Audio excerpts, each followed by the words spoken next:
the norm. I'm not what they used to, but me and God, we locked in, connected just like Bluetooth. They seem to be confused, so let me tell you how my story went. 21, my daddy died, and 22, I made a hit. 23, I lost my spark, and 24, I made the switch. 25, I left a mark, so 26 is over with. And any beat I get on, know I eat it up like Papa Do's. Humble in real life, but if I wanted to, could pop it though. I don't know how I say the things I say, I guess that's just that godly flow. Jesus on the main line, tell them what you calling for. I was taking extra L's, you see me, I deserve to win. Something like an extra L, I do not fit in with them. Hello everyone and welcome to my channel. Today we're gonna talk about my creative journey, and I'm gonna tell you why I started this channel, why I keep going, why I keep growing, and why I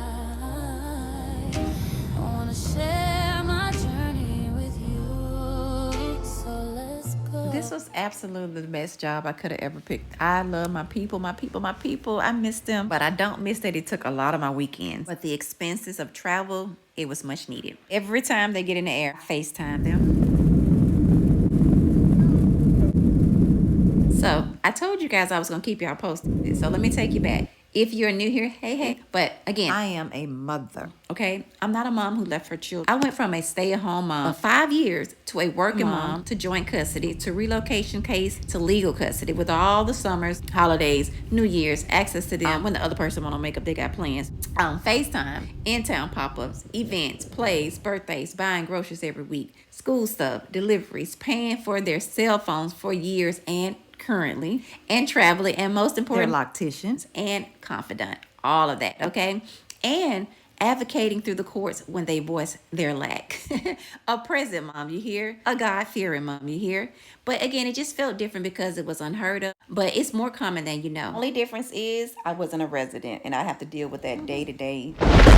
Yeah, let me leave that alone, because I said we're not gonna. Yeah, we're gonna leave that because, baby. And let me tell you this, my last court date was actually 3 days before my mother passed away. A fighting mom, you hear me? And despite that I didn't like what went on, they actually got to travel their first flights, like flying alone. Like they did their big one, something I never did. I never flew until I was like 35, 37 years old. I don't know now. God is always in control. And shout out to Delta. They were always on point. When I tell you, they love flying, okay? And they got Sky Miles, okay? Come on now.